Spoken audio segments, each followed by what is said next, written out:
नमस्कार साथियों, स्वागत है आपका हमारे चैनल एक संदेश पर। मैं राहुल लोधी। आज पावन स्थली है, माँ गंगा के किनारे पर बसी हुई एक नगरी है।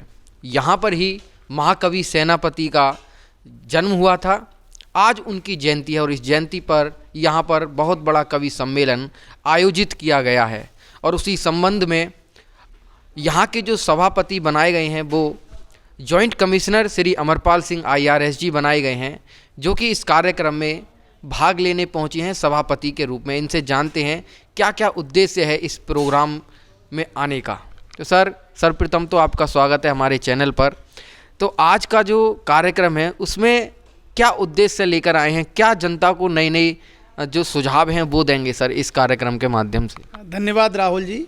और जैसा कि आपने उल्लेख किया कि आज महाकवि सेनापति की जयंती है और वो मूलतः यहीं अनूप शहर के रहने वाले थे, और उसी उपलक्ष्य में यहाँ पर एक विराट कवि सम्मेलन है।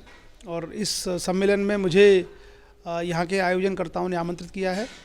और आप जानते हैं कि साहित्य समाज का दर्पण होता है।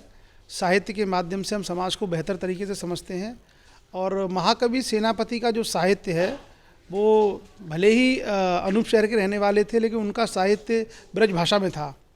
और मेरा तो जन्म ही ब्रज क्षेत्र में हुआ है, तो उनके साहित्य में जो एक आत्मीयता और एक लगाव उस क्षेत्र का होने के नाते मैंने महसूस किया। और यहाँ पर बहुत सारे कवि आए हुए हैं, उनके माध्यम से हम सुनेंगे उनके बारे में भी और उनकी जो रचनाएं उनके बारे में। सर, जिस प्रकार से आज की जो यूथ है वो कहीं ना कहीं अन्य जगहों पर जा रही है, कोई किसी में भागा दौड़ी कर रहा है, कोई किसी में, सर आप साहित्य को किस नज़रिए से देखते हैं? देखिए, मनुष्य की जो मौलिक जो उसका प्रकटीकरण है वो सबसे अच्छा साहित्य के माध्यम से होता है।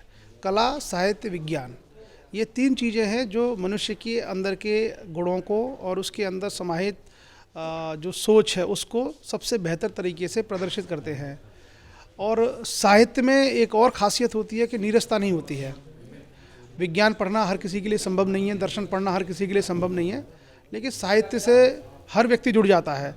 और साहित्य के माध्यम से हम समाज में सामाजिक विषयों के बारे में या जो भी समाज के विविध पहलू हैं और या जो सरोकार हैं उनको बड़े अच्छे तरीके से सरस भाषा में हम लोग रख सकते हैं और एक संदेश भी हम समाज को दे सकते हैं। और वर्तमान का जो समय है उसमें बड़ी संख्या में इंटरनेट क्रांति से या टेक्नोलॉजिकल जो चीज़ें डेवलप हुई हैं उसके कारण से हमारा जो युवा वर्ग है ये कहीं ना कहीं साहित्य से दूर हुआ है।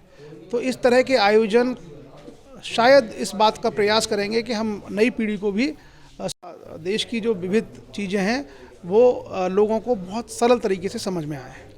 सर, अंत में हम अपने चैनल के माध्यम से आपके द्वारा कोई एक संदेश समाज के लिए हो तो सर आप अपने माध्यम से दीजिए। मैं बेसिकली दर्शन का विद्यार्थी रहा हूँ और साहित्य में बहुत ज़्यादा मुझे पढ़ने का या समझने का अवसर तो नहीं मिला है, लेकिन मैं इस चैनल के माध्यम से आप लोगों का जो प्रयास है उसके माध्यम से हमेशा एक संदेश मैं यही देता हूँ कि शिक्षा के प्रति समाज को समर्पित रहना चाहिए। और ख़ास करके हमारे जो ग्रामीण क्षेत्र हैं जहाँ बुनियादी शिक्षाओं सुविधाओं का अभाव है, वहाँ के अभिभावकों को भी और बच्चों को भी बहुत प्रयास करने चाहिए और जितना संभव हो अच्छी शिक्षा ग्रहण करने का प्रयास करना चाहिए। और बड़े बड़े जो शहर हैं वहाँ पर मिलने वाली उच्च गुणवत्तापरक शिक्षा है, प्रतियोगी परीक्षाओं की, वो करनी चाहिए। और साहित्य के विषय में मेरा जो संदेश है वो बड़ा सीधा सा है कि साहित्य को हम लोग ज़रूर जानें।